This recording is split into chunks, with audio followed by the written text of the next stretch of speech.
In Bahrain, hundreds of Shia activists have taken to the streets to demand they are given equal rights by the Sunni monarchy, as well as the release of political prisoners. The government has been violently clamping down on protests for the past 18 months, with accusations of brutality by the regime. However, the kingdom has pledged to improve on its treatment of political activists and try to prevent violence against ethnic and religious communities. That's after criticism and recommendations from the UN human rights body. But as RT's Laura Smith now reports, Western leaders have effectively closed their eyes to what's happening in the country, with other concerns in the region. But I think they also shine a light for the whole world on the nature of this conflict, on the oppression and brutality of the regime. One day, no matter how long it takes, there will be a day of reckoning for this dreadful regime. Up in arms about Syria, and they've put their money where their mouth is, giving £5 million in so-called non-lethal aid to those trying to oust President Assad. But less than 1,000 miles away in Bahrain, there's another human rights crisis ongoing, and on that, leaders remain conspicuously silent. The regime has not spared any means of repression. Torture has not ceased at all.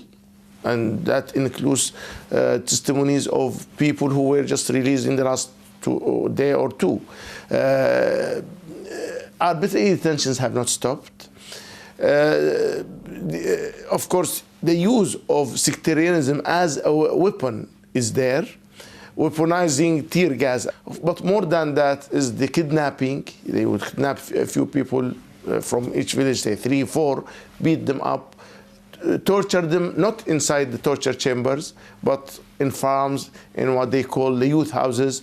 Bahrain is home to a forgotten revolution, ignored by the international community, underreported in the media. Since February last year, there have been almost daily anti-government protests.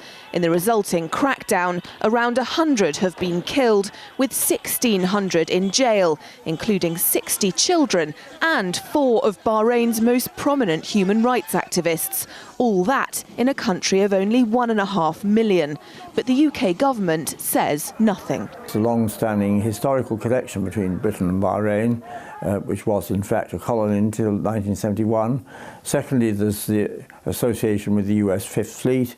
There is the oil problem and there's the banking problem. In the long term, this is harmful to our interests because sooner or later, all the Gulf monarchies are going to disappear in a puff of smoke, and then the regimes that succeed them will not be friendly to a country which has aided their oppressors. Far from being condemned, representatives of the Bahraini regime have been a common sight at the UK's major events this summer.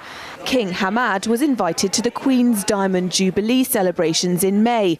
His elder son visited David Cameron at Downing Street, and his younger son, who allegedly sanctioned the torture of dissident Bahraini athletes, was at the opening of London's Olympic Games.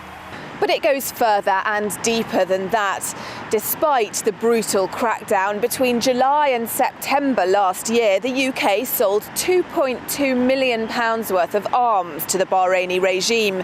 Shortly after that, the UK's most famous military training school accepted a £3 million donation from the King of Bahrain. And the Metropolitan Police's former Assistant Commissioner was appointed as an advisor on security to the regime, with no objections from the UK government. Bahrain campaigners say it's ruining the government's credibility. It's only when they stand up in public and say, we oppose this torture, we oppose these autocratic regimes, and we demand democracy, only then will the British government have any credibility whatsoever. And at this moment, it now has none. The Bahraini opposition and their supporters aren't calling for intervention, but they do want the international community to condemn a regime that they say is at least as oppressive as the Syrian regime that Western powers are so desperate to get rid of. Laura Smith, RT, London.